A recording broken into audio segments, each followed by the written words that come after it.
d'une séance des travaux de physique, le professeur met à la disposition de ton groupe les éléments suivants. Au milieu du résistant R, un condensateur de capacité C, une bobine d'industance L et des résistances négligeables. Quand on dit des résistances négligeables, ça veut dire que la résistance interne de la bobine est tout simplement nulle. On ne va pas prendre cette résistance en compte dans tous les calculs que nous avons fait ici. Et on donne encore un générateur de basse fréquence, c'est-à-dire GBF, délivrant une tension sinusoïdale U de fréquence N. On donne un oscilloscope bicouple. Quand on dit oscilloscope bicouple, c'est-à-dire c'est un oscillogramme qui présente deux couples à la fois. Maintenant on donne encore des fils de connexion. Donc ça nous maintenant de mener l'expérience en question. Le professeur vous fait réaliser le circuit RSC série de la figure 1 en vue de déterminer l'industance L de la bobine. En vue de déterminer l'industance L de la bobine. Donc ça veut dire l'objectif diamètre de cet exercice, c'est de déterminer l'industance L de la bobine. Puisque les trois éléments qui caractérisent le circuit RSC ici, c'est-à-dire le condensateur, la résistance, on est derrière dans la résistance et le condensateur dans le test. Et l'objectif du test ici, on dit déterminer l'industance L de la bobine. On dit vous obtenez l'oscillogramme de la figure 2. Après l'expérience, l'oscillogramme nous montre ici en figure 2. Maintenant, voici les données. On dit R égale à 10 Ohm et C égale à 200 microfarads. Regarde l'oscillogramme. Balayage horizontal, 5 millisecondes par division. Et balayage centrifugal, on dit voie 1, 2 volts par division. Et voie 2, 2 volts par division. On dit, tu proposes ta contribution au groupe. Ça y est, quand ton groupe te prend le problème et toi tu proposes une série de solutions. 1. Voici les questions qui te sont posées.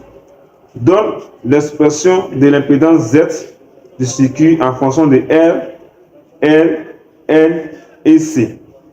La deuxième question, 2. Il est demandé de déterminer à l'aide de l'oscillogramme l'amplitude de 1, U maximale et la tension maximale de la tension U au bord du circuit RSC, c'est-à-dire tout simplement au bord du générateur GPF.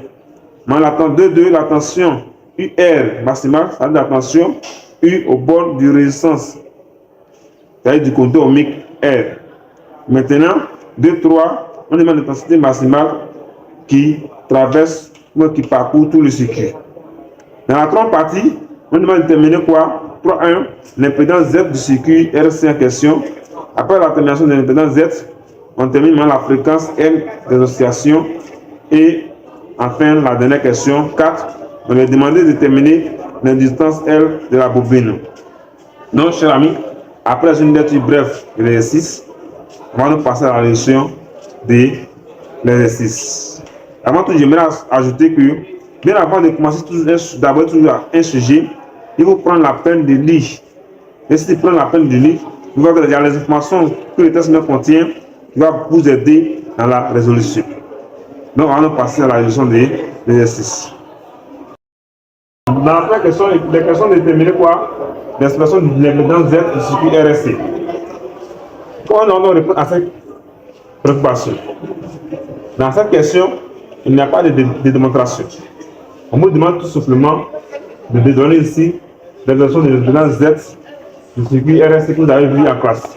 On me demande ici de donner tout simplement sans démonstration l'expression de l'impédance Z du circuit RSC que vous avez vu en classe. On a tout simplement Z qui est égal à quoi? Racine carrée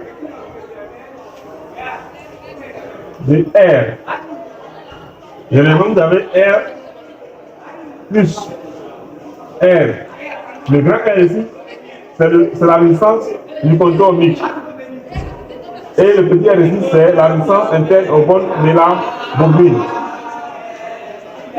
Au carré plus en parenthèse ici, L oméga, la résistance de Z au bord de la bobine. moins 1C oméga. Ensuite, les fonctions que vous avez vues au cours, de façon générale. Maintenant, qu'est-ce qu'il fait maintenant? Après avoir fait ça, je vais maintenant dans le test. Ils m'ont dit d'estimer l'exponent Z en fonction de quelle variable. C'est ça qui est important.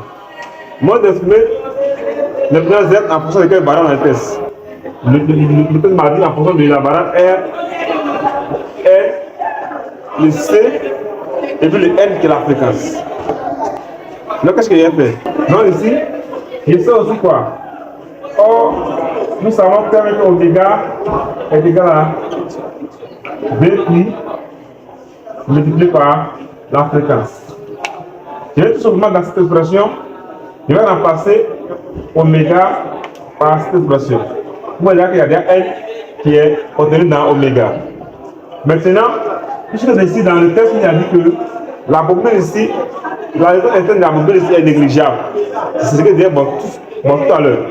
Si le test vous dit que la raison interne de la bobine est négligeable, ça veut dire qu'on ne va pas prendre ça en compte. Ça veut dire qu'on a trouvé la valeur petit r, on a trouvé la valeur 0 à petit r ici. Mais ici,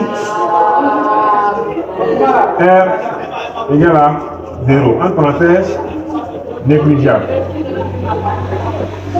Négligeable. Dans le test. Donc si r égale à 0 et qu'oméga vaut 2 pi n, je vais reprendre maintenant l'expression de z en remplaçant oméga par 2 pi n et le r par 0. Qu'est-ce que je vais obtenir? Je vais mesurer z, et c'est égal à quoi? La racine carrée. Si je mets 0 ici, r plus 0 au carré, ça me reste r au carré. Plus L.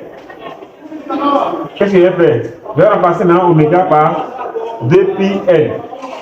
R 2 pi n moins 1 divisé par tout d'abord, je remplace l'oméga par 2 pi n. 2 pi n au carré. Donc, chers amis, voilà donc l'expression de l'impédance Z en fonction des paramètres du problème qu'on nous a demandé. Donc, on va passer à la deuxième question. Dans la deuxième partie ici, la première sous-question, on nous demande de faire quoi? Déterminer la tension maximale de U pour RSC, avec le bon générateur GBF. On va pouvoir terminer cette tension au bon circuit RSC. Tu vois que ici, ce n'est pas la tension maximale au bon élément, c'est tout le circuit RSC. Donc la tension au bon circuit RSC, je vous ai dit avant de commencer que c'est de donner la tension au bon générateur GBF. Si c'était pour la tension maximale au bon d'abus, j'avais précisé. Et si aussi pour le condamné, j'avais précisé. Du cas pour la naissance, j'avais précisé. Mais si comme ils ont dit au bord du circuit RSC, ça veut dire que c'est la tension au bord du générateur GBF. Mais avant de me prononcer, puisque sur la coupe ici, sur l'autogramme ici, il y a deux coupes. Il n'y a pas à me lancer comme ça. Il faut d'abord vérifier, voir d'abord sur quelle voie on lit pour cette tension. Il vient ici, sur la figure ici. Et là, très bien. Ils ont mis ici les voies. Donc, toutefois que vous voulez, que vous serez face à un circuit RSC, pour pouvoir identifier la tension, qu'est-ce qu'on fait? Il faut toujours regarder les voies. Et la voie qui est toujours proche, plus proche. Et la voie qui est toujours plus proche de la résistance R de ce symbole-là.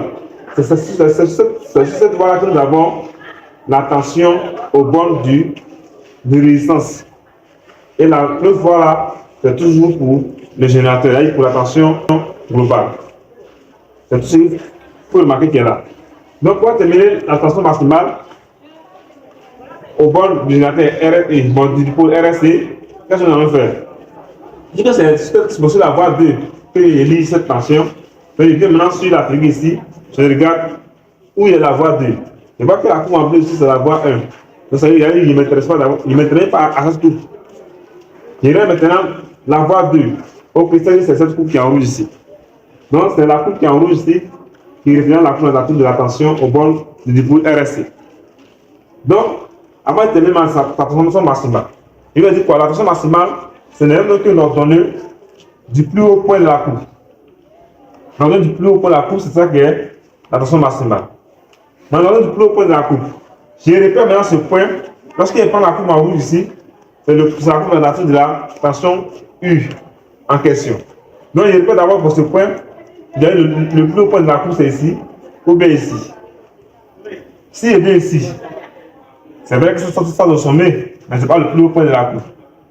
Le plus haut point de la coupe ici est donné par rapport au sens des axes, de l'axe vertical ici.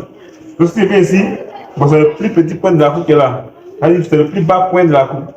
Le plus bas point de la coupe, le plus bas point de la coupe. Mais le plus haut point de la coupe, c'est toujours ici, le sommet qui est là. Donc, pour pouvoir terminer pour cette tension maximale, qu'est-ce qu'il fait? Après avoir repéré le plus haut point de la coupe, j'ai déterminé maintenant la distance qui sépare ce point-là avec l'axe des abscisses. Et cette distance-là, autrement dit, le nombre de carreaux ou le nombre de divisions qui se trouve entre le point-là et l'axe d'abscisse. Donc, je compte à compter par là. Comptons ensemble. Et là, jusqu'ici. Et là, j'ai fait ça fait 1. Là, ça fait 2. Donc, il y a 2 divisions.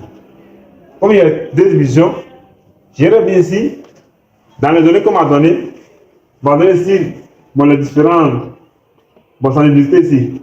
La sensibilité verticale, on a 2 données. La sensibilité horizontale, on a seulement plus de données.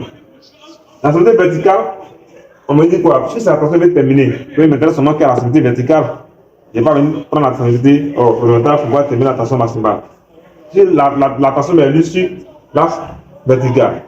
Donc la sensibilité verticale, voie 1, attention, il faut aussi faire attention aux voies. Dans nos cas ici, les 2 voies là sont pratiquement les mêmes en tension comme en division. Mais ça n'a pas posé de problème. Là, ça n'a pas posé de problème. Mais ici, il faut toujours identifier les voies. Donc, puisque c'est la tension maximale au bord du point RSC que j'ai terminé, je m'intéresse seulement à la sensibilité verticale qu'ils m'ont donnée sur la voie 2. Donc, parce que c'est la voie 2 qui visualise la tension au bord du générateur GPF. Qu'est-ce qu'il a fait? Après avoir compté le nombre de carreaux qui se trouvaient entre le plus haut point de la coupe en rouge et l'axe d'abscisse, le nombre de carreaux que j'ai obtenu, ou le nombre de divisions que j'ai obtenu, et ça je viens reporter ici. En reprenant tout simplement ce qu'ils m'ont donné dans le test. Dans le test, nous voyons ici que dans la voie 2, nous avons 2 volts par division. Comme dans la voie 2, nous avons 2 volts par division, je répète ça ici. Ça veut dire tout simplement que 2 volts correspondent à une division. C'est ce que ça veut dire. Ça va, voilà comment on peut représenter. Maintenant, quand il y a côté ici, j'ai obtenu combien de divisions? Entre le plus haut point de la coupe en rouge et l'axe d'abscisse. J'ai obtenu 2 divisions. Je vais ici, 2 divisions. Mais il me manque quoi? La tension maximale est déterminée. Je mets ici U max. Vous voyez? Et si vous faites très bien ce calcul, par la règle de croix que vous connaissez très bien, vous allez obtenir la tension maximale ici. Vous allez obtenir ici, quand vous faites 2 fois 2, ça fait 4 volts par division. Divisé par une division, ça fait 4 volts supplémentaires. La tension maximale ici, c'est 4 volts. Au bord du générateur GPM, la tension maximale, c'est 4 volts. Donc, après avoir terminé pour la première partie de la deuxième partie, la première question de la deuxième partie, on va passer maintenant à la deuxième question de la deuxième partie. Dans cette partie, la partie 2.1,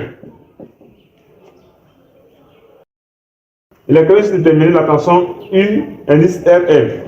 RM, c'est le que la tension maximale au bord de la résistance. Et il va nous mettre du contour ohmique. Maintenant, comment on va faire ça? Puisque ici, avant de commencer, je vais dire quoi? Que la coupe que nous avons ici, si nous avons un dépôt RST, la coupe que nos auteurs nous représente toujours, ce n'est rien d'autre que la coupe de la tension au bord du générateur GPF et de l'intensité du courant contenu. Donc maintenant, comment on peut donc terminer la tension maximale de la tension au bord du résistance? Puisque ici, nous avons tout simplement la représentation graphique de la tension au bord du générateur et l'intensité du courant. Comment on peut arriver à faire cela? Puisque nous avons même, quand on regarde ici, on ne voit même pas la courbe de la tension au bon de la résistance. C'est la question qu'on se pose toujours. Mais une chose à savoir, dans tous les cas, ici, une fois que vous avez identifié la tension visualisée par la tension au fond du générateur GPF, c'est la deuxième coupe qui est toujours là, qu'on considère comme la coupe de l'intensité du courant sinusoïdal. C'est par cette coupe-là qu'on regarde maintenant pour déterminer la tension maximale au borne de la résistance. Il vient de la résistance, non au borne des deux autres. Surtout au borne de la résistance seulement qu'on considère. Donc, si on se met au borne de la résistance, pour déterminer UR maximale, il va mettre maintenant à quelle coupe? À la coupe, c'est-à-dire à la voie 1. La coupe est déterminée par la voie 1 ici, c'est-à-dire la coupe en bleu. Donc, en suivant le même principe que nous venons de voir, on va nous faire repérer d'abord le plus haut point de la coupe en bleu. Après avoir repéré le plus haut point de la coupe en bleu, qu'est-ce qu'on fait maintenant? On détermine la distance qui sépare ces points avec l'axe d'abscisse. Ou bien, autrement dit, on compte le nombre de carreaux, le nombre de divisions qui se trouve entre le plus haut point de la coupe en bleu et l'axe d'abscisse. Donc, quand nous allons voir, de là jusqu'à l'axe d'abscisse, on remarque que nous avons seulement qu'un seul carreau, c'est-à-dire une seule division. Maintenant, je m'intéresse aux données. Je vais voir sur la voie 1. Données qu'ils m'ont donné, c'est qu'ils m'ont donné comme information. Ils m'ont dit qu'une division correspond à 2 volts. Je répète ça d'abord ici. Je prends d'abord ce qu'ils m'ont donné comme information. 2 volts correspond à une division. C'est ce que le test m'a donné sur la voie 1. Maintenant, c'est comme le division que j'ai obtenu en comptant à partir du plus haut point de la coupe en bleu et l'axe d'abscisse. Il y a seulement qu'un seul carreau, autrement dit, une seule division. Vous voyez ici, une division aussi. Ça, c'est ce que moi j'ai lu. Correspond à quoi? C'est la tension qu'ils m'ont demandé là. UR maximale que je mets ici, toujours, dans tous les cas. Et en appliquant toujours comme je l'ai dit, dans le premier cas, je vais croire que vous connaissez toujours, vous allez obtenir que la tension UR max va vous donner 2 volts. C'est la tension maximale au bord de la résistance. Après avoir terminé la tension maximale au bord de la résistance, qu'est-ce que nous allons faire? On va passer à la question 3 de la partie 2. On va répondre à la 30 question de la partie 2. Vous verrez que ce n'est pas du tout compliqué. Donc, la première partie de demander détermine l'intensité maximale maintenant. Avec le courant maximal qui parcourt tout le circuit. Nous allons tout simplement, à l'aide de l'osmogramme ici, déterminer la tension maximale au point du générateur GPF en question et la tension maximale au point du conducteur ohmique que nous avons R. Donc ici, on va maintenant terminer Imax. Le Imax, lui, on le lit plus graphiquement. Ne vous dites pas comme nous avons lu le UR maximal de manière graphique, on va donc forcément lire l'UR de façon graphique. Non, c'est pas comme ça. Mais comme on va terminer donc Imax, le I que nous avons ici, c'est le I qui travaille, qui alimente tout le circuit. Maintenant, après avoir terminé le I au bord de la résistance, qu'est-ce qu'on va faire? On sait que d'après la loi d'Ohm, ici, je vais vous proposer 2 méthodes. Qu'est-ce qu'on sait? D'ailleurs, sur RSC, si je considère la tension au bord du générateur, U égale à quoi? L'imposance Z du générateur, du circuit, multiplié par le I qui parcourt tout le circuit. Donc, il peut être identifié pour dire que la tension maximale au bord du générateur, ça fait aussi Z multiplié par l'intensité du courant maximal. Donc, de même aussi, comme je peux aussi considérer la tension au bord de la résistance, c'est-à-dire du conducteur ohmique, R égale à, ici c'est l'impédance qu'il prend. Il prend maintenant l'impédance au bord de la résistance. Donc, pour l'impédance au bord du conducteur ohmique ici, c'est R. Donc, je mets ici RI. Je mets RI, Lorsqu'il y a UR qui est égal à RI, qu'est-ce qu'il fait? Je peux donc, en identifiant la première expression, je vais écrire UR maximum est égal aussi à R qui est une constante fois I maximum. Dans notre cas ici, il est question de déterminer le I maximum. Ce n'est pas I qu'on veut. Je vous donne ces deux expressions pour vous aider, pour générer un peu dans les différents cas. On peut utiliser l'une des deux expressions pour déterminer l'intensité du courant maximal. Mais est-ce que nous allons utiliser la première expression? Quand on est dans la première expression, c'est vrai, nous avons I maximal, mais nous n'avons pas le Z. On ne connaît pas d'abord le Z, l'impédance Z du circuit. Mais lorsqu'on vient dans la deuxième expression, on connaît UR maximal, mais on connaît aussi le R. Le test nous a donné la valeur du R.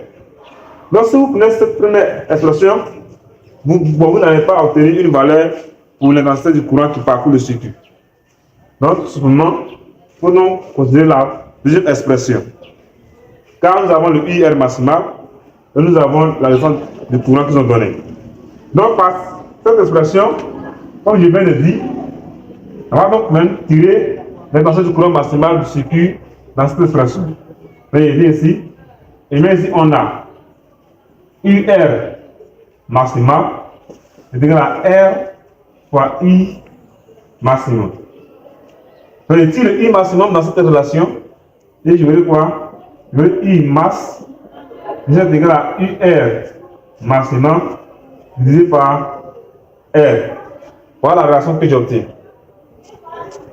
Si j'ai bien tout simplement de déterminer le I maximal en fonction de UR avec les valeurs connues du test. Donc, UR du test qu'il vient de déterminer, c'est la tension maximale au borne du générateur et de la distance qu'il vient de déterminer de façon graphique. Et j'avais obtenu quoi? Après avoir fait ça, il souligne très bien. Et il met ici application numérique. Dans l'application numérique, je vais remplacer le UR que j'ai trouvé dans le test. Après calcul, et le R qui me donne dans le test par les valeurs numériques. Donc le UR dans le test, bon, après le calcul, il va trouver combien? Il va trouver 2 volts. Donc 2 volts. Le R, il m'a donné combien? Il m'a donné 10 ohms. Donc 2 volts divisé par 10 ohms. Ouais. Donc en simplifiant cette expression, ça va me faire 1 divisé par 5. On va ici 1 sur 5. L'unité peut mettre volt par ohm, ou bien encore tout simplement en ampères. Comme c'est l'unité de l'intensité du courant qu'on connaît depuis les classes antérieures, donc il y a ici I maximal égal à 1 sur 5 ampères. Voilà donc le I maximal du courant en question. Je répète très bien, on peut utiliser la première expression, c'est seulement si le test nous avons donné l'impédance Z de tout le circuit. Mais comme ça n'est pas le cas ici, si on pense cette expression avec deux inconnus, on ne saura pas comment il faut terminer l'intensité du courant maximal.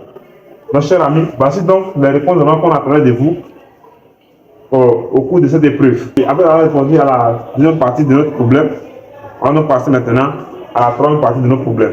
Après avoir fini avec la deuxième partie, on va maintenant vous présenter la résolution de la troisième partie du problème.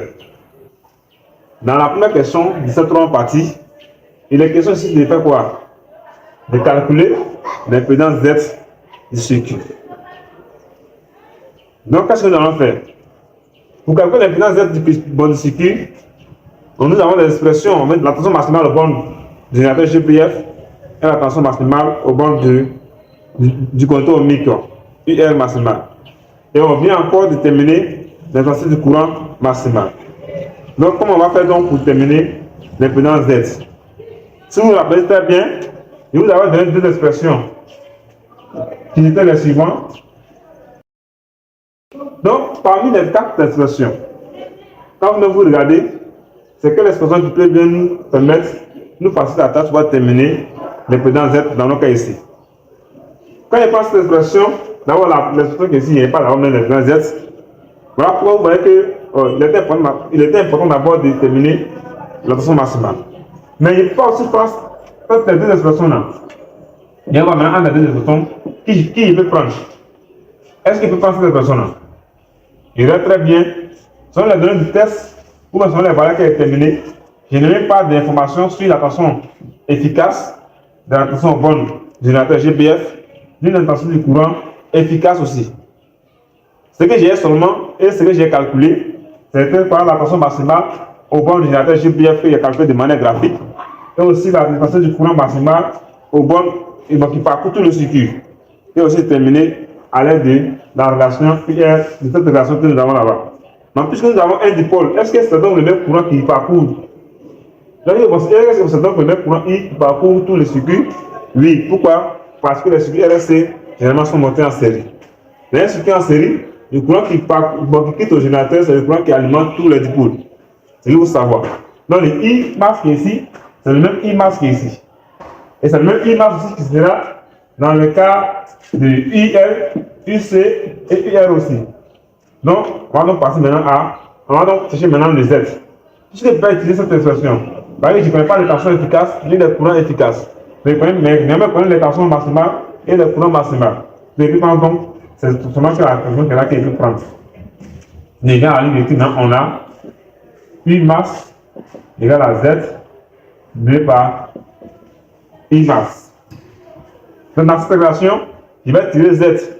Lorsqu'il utilise Z dans cette relation, je vais Z égale à I maximal sur I maximal. Voilà ça. Bon, le I maximal ici, dans les questions, c'est le I maximal que nous avons déterminé au bord du générateur GBF et non au bord du contour ohmique. Parce que c'est l'impédance au bord du RSC qu'on veut déterminer et non au bord du contour ohmique. Donc, on ne peut pas prendre IR max ici. Donc, en faisant, il y a un cas d'abord, avant de faire l'application numérique, il y aura ici l'application numérique, les Z, c'est-à-dire à quoi? Si vous vous rappelez bien, cette tension maximale au bord du générateur GPF, on avait trouvé 4 volts. Mais c'est 4 volts. Sur les tensions de courant, c'était 1 sur 5. 1 sur 5 ampères. Ouais, 1 sur 5 ampères. Donc, par cette expression, lorsqu'il fait 4, il regarde d'abord les polarités. C'est que les Z qui va se tourner en haut. Il regarde d'abord les unités, il fait 4 sur 1. La grande part est là, sur 5. Ça me fait ici 4 fois.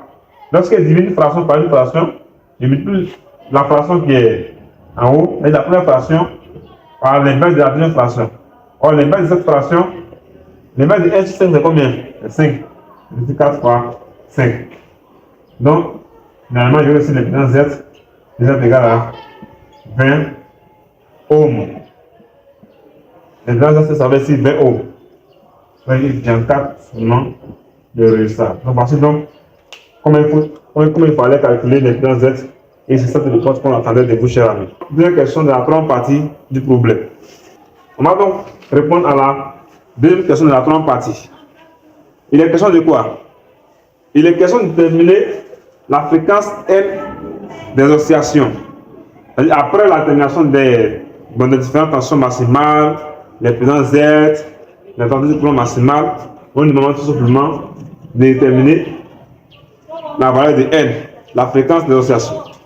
Comment on va déterminer cette fréquence? C'est là la question. Donc, je connais l'impédance Z. Je vais tout de suite le calculer. Je connais aussi la résistance R et puis aussi la capacité C du condensateur. Donc, lorsque j'analyse très bien l'expression de l'impédance Z, je vois que nous avons donné dans la première question. Qu'est-ce que j'ai remarqué? Il y a tout dit on a Z. Voilà ce qu'il y avait au départ. Mais quand il va très bien dans cette expression, est-ce que cette expression peut me permettre de déterminer la fréquence de l'oscillation? Je vois qu'il y a deux inconnus. Vous voyez, je ne connais pas la distance L. Je ne connais pas la distance L. Mais qu'est-ce que je connais? Mais je connais la période. Je sais qu'il y a une relation qui lie la période de l'oscillation et la fréquence de l'oscillation. Maintenant, on va donc chercher maintenant à déterminer d'abord la période de l'oscillation. Vous voyez? Cette expression ne peut pas nous aider. Parce que ici, il y a deux économies déjà. Le distance L que je ne connais pas et la fréquence L aussi que je ne connais pas. Donc, il ne peut pas utiliser cette expression. Donc, cher ami, quand c'est comme ça, je reviens un peu à l'arrière. On va maintenant chercher maintenant la période. Parce qu'il y a une relation qui dit la période et la fréquence. Premier astérisque, je vais d'abord chercher à déterminer d'abord la période de l'oscillation. La période de l'oscillation, comment il faut déterminer la période de l'oscillation? On lui a donné la sensibilité horizontale il était question de 5, une division qui faisait 5 millisecondes. Une division fait 5 millisecondes, et il a très bien dit que la période 6, c'est lui sur l'as des abscisses. Donc il est ici. Peu importe les coups que je prends, puisque les deux coupes ici, bon, c'est le même décalage horaire. Quand il dit bon décalage horaire, les distances qui séparent les deux sommets sont les mêmes. À chaque instant. Sont les mêmes. Même les deux phases qui sont ici, bon, lorsqu'ils prennent la phase qui est là et la phase qui est là, c'est la même chose. C'est le même décalage horaire. Donc, s'il y a le même décalage horaire pour les deux coupes, comment il y a fait donc pour terminer la période? La période, c'est lui sur l'abscisse. Et oui, il a dit que la période, c'est calculé comme suit. Je peux utiliser l'une des deux coupes. Mais ici, nous allons utiliser la coupe en rouge. Maintenant qu'il prend la coupe en rouge, d'abord la période par définition, c'est l'instant où, c'est l'intervalle de temps où il y a deux phases, il y a une phase qui se répète deux fois. Lorsqu'il prend ici la coupe, où elle coupe l'as des abscisses, la coupe en rouge, elle vient ici, elle coupe l'as des abscisses au point qui est ici. En faisant quoi? En croissant. Et la coupe là, l'as des abscisses ici, en se donnant point ici. Mais cette fois-ci, en faisant quoi? En décroissant. Donc vous voyez que ce n'est pas les mêmes phases ici. Ce n'est pas la même chose. Ici, la coulage de l'abscisse c'est bien. Ici, la coulage de l'abscisse c'est vrai. Mais est-ce que c'est le même comportement? Quand la coupe prend les deux axes ici. La coupe de l'abscisse dans le premier point, en croissant, et le deuxième point, c'est en décroissant. Donc la période ne peut pas se mesurer à partir de ces deux points. Jamais. Donc je reviens encore plus loin. Mais quel est donc le point de direction de la coupe en rouge et l'axe d'abscisse lorsque la coupe en rouge est croissante? Ici elle est décroissante. Dieu merci. Ici elle est croissante. Donc ça veut dire quoi? La coupe en rouge ici coupe l'axe d'abscisse en croissant ici et ici aussi en croissant. Donc c'est l'intervalle de temps qui sépare donc maintenant les deux phases qui est ici qui relie la période. Donc c'est la distance qui sépare maintenant les deux points que je vais chercher à mesurer. Mais ici on les a aidé en nous facilitant la tâche, en nous donnant ici les choses par division mais par carreau. Donc si ici il y a des divisions mais les carreaux, tout ce que je vais faire ici, je vais donc compter tout simplement le nombre de carreaux qui séparent les deux points. Le nombre de carreaux qui séparent les deux points.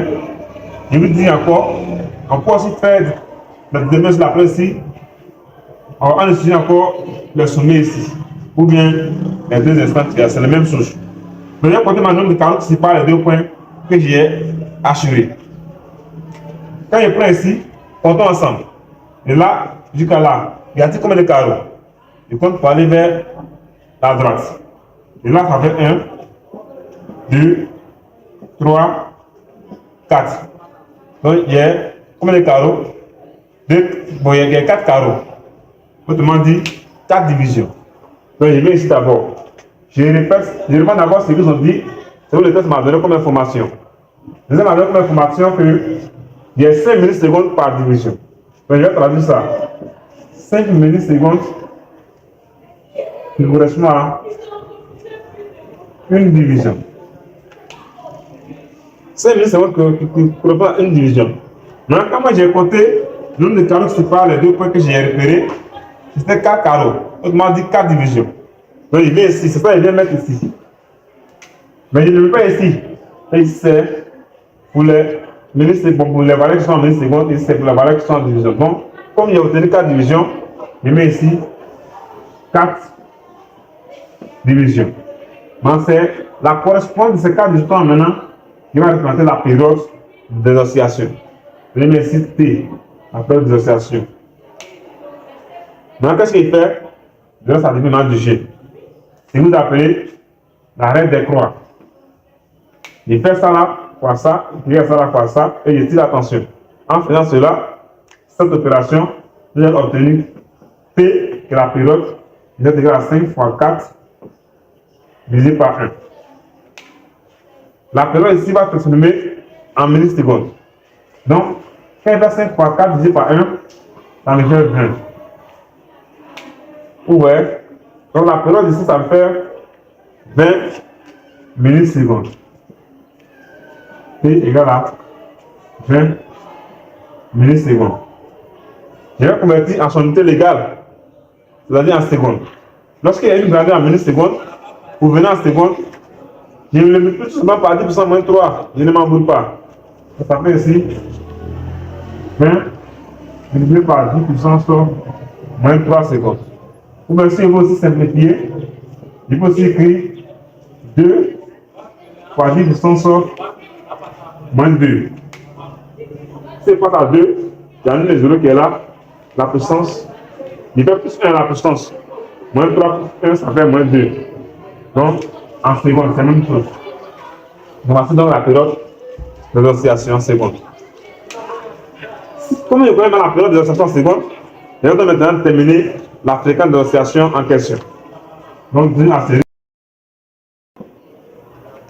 Je donnerai maintenant la fréquence de l'oscillation L. Puisqu'il sait qu'il y a une relation mathématique qui lie la fréquence de l'oscillation à la période de l'oscillation. Donc, qu'est-ce qu'il a fait? Il sait que la période T de l'oscillation est égale à quoi? La période de l'oscillation est égale à dpi sur la pulsation propre. Or, qu'est-ce que nous savons? Or, oméga égale à combien? À dpi par la fréquence. Donc, en remplaçant oméga ici par dpi par la fréquence, vous aurez quoi? T est égal à dpi sur dpi par la fréquence. Donc, en simplifiant la dpi, vous allez obtenir tout simplement ici 1 sur la fréquence. Ça fait la période. Alors, on vous dit généralement que la période, c'est l'inverse de la fréquence. Donc, les deux sont inverses l'un de l'autre. Donc, si les deux sont inverses l'un de l'autre, ça veut dire que les deux évoluent dans le sens contraire, dans le sens inverse. Mais je prends ici, il y a seulement la fréquence ici. La fréquence, il y aura encore la fréquence aussi, sera l'inverse de la tension et de la période du moins. Donc, la période, après avoir trouvé cette relation, il y a tout simplement et il fait son application numérique. L'application numérique, il y aurait L qui serait égal à quoi? À 1 sur 2 fois 10 puissance moins 2 secondes. Vous allez obtenir ici N. Quand on fait d'abord 1 divisé par 2, ça va faire 0,5. 0,5 multiplié par la puissance ici va monter, ça va devenir 2. Au lieu de moins 2, ça va devenir 2. Ça fait ici 0,5, ça fait combien? En termes de puissance, j'ai 5, 10 puissance sur moins 1 multiplié par 10 puissance 2. Si vous faites ce calcul, vous allez obtenir ici 5 fois 10 puissance au lieu de moins 1, et moins 1 plus 2, ça fait 1. Donc la fréquence ici est égale à 50 Hz. La fréquence est seulement Hz. On n'est pas oublié. Donc, voici donc, chers amis, la fréquence de l'oscillation en question. Donc, sans plus tarder, on va donc passer maintenant à la toute dernière question de la troisième partie du problème. Avant de finir avec la partie 3 du problème, On va donc aborder la partie 4 du problème ici. Donc vous voyez que l'exercice n'est pas tout compliqué. Je vais me concentrer. Vous allez voir ce qui va se passer tout à l'heure. Ici, il est question de faire quoi? Dans la partie des questions, on a déterminé l'objectif même du problème. C'est-à-dire la distance L de la bobine. Donc, comment on va faire cela? C'est toujours la première question qu'on se pose face à une question. C'est toujours la première question qu'on se pose. Qu'est-ce que je vais faire pour pouvoir répondre à cette question, ou bien comment je vais faire pour pouvoir répondre à cette question? Donc, pour répondre à cette question, il faut d'abord analyser les données que tu as, les données que tu as déterminées, ou bien les données que le test a données, et ce que toi-même tu as déterminé. Donc, on voit que pour déterminer la distance L, il faudra d'abord connaître aussi la tension aux bornes de la bobine. Mais ici, malheureusement, le test ne nous a pas donné ça. Mais on connaît une relation qu'on a établie dans la première question qui peut nous permettre de pouvoir terminer, de dire maintenant, comment dit, la distance L de la bobine. Et cette relation, il y a une question de quelle relation? Il a dit que dans la question 1, on avait dit quoi? On avait dit que Z, voilà ce qu'on avait dans la première question. Et si vous analysez très bien les différentes expressions ici, les différents thèmes ici, vous voyez que nous avons pratiquement tout déterminé. Il ne reste seulement que les distances L. Donc, on a Z, on a déjà terminé Z, nous avons terminé R, nous avons terminé N aussi, et c'est le test nous a déjà pratiquement donné ça. Donc, on va donc chercher maintenant à tirer les L. Je vais très bien cette partie. Plusieurs, lorsqu'ils arrivent là, vous voyez tirer les L, le R, c'est la difficulté. Donc, voilà pourquoi il demande maintenant votre attention cette partie. Comment nous allons tirer L, qui est sur la racine carrée ici, alors qu'il n'y a pas de racine carrée? D'autres pensent déjà à la façon logarithme de rien, Ln. Donc, malheureusement ici, vous n'avez pas affaire à Ln. C'est seulement pour les propriétés que vous avez vu dans la classe antérieure sur la racine carrée et autres, et la forme des nombres entiers naturels, la forme des nombres réels aussi. Donc, ici, qu'est-ce que nous allons faire? Il y a ici la racine carrée ici. Je vous donne un exemple. Lorsqu'il y a A qui est égal à, par exemple, racine carrée de X moins A.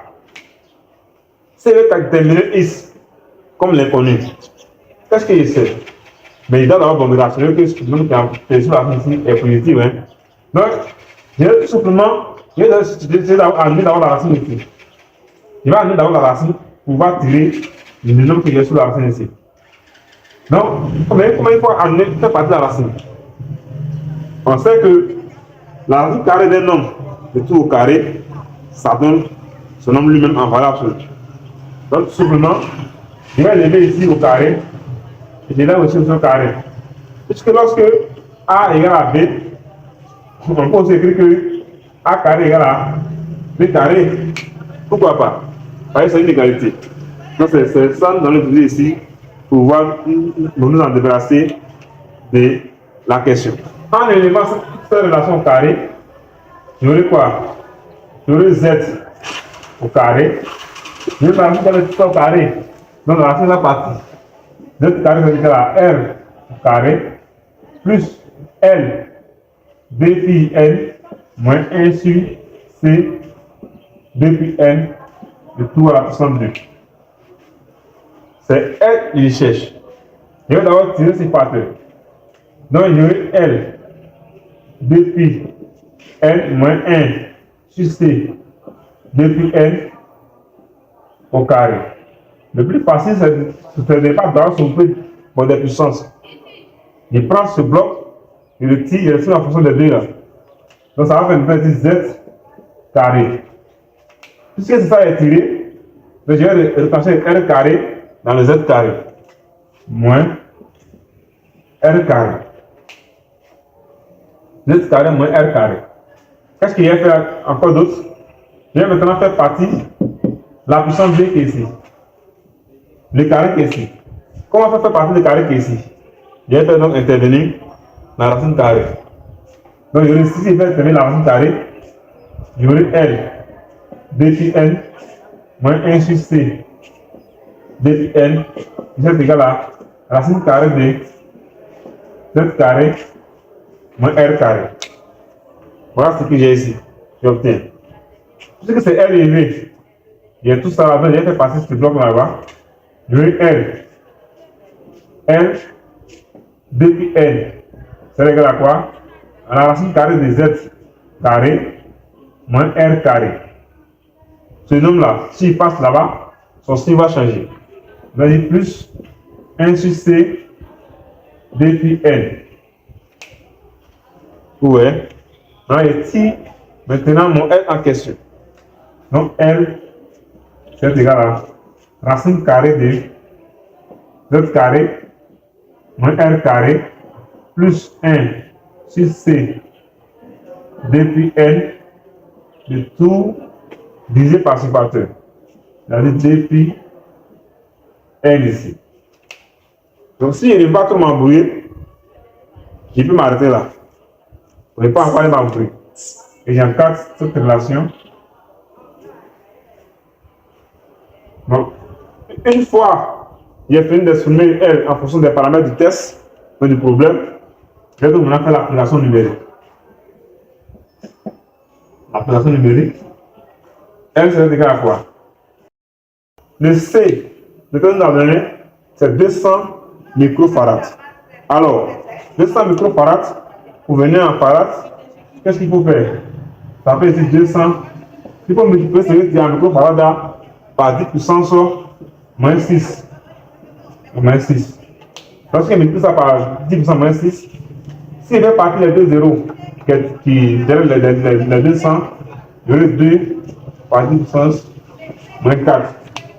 S'il fait partir les deux zéros, il ajoute plus 2 sur la puissance. Ça va être moins 4.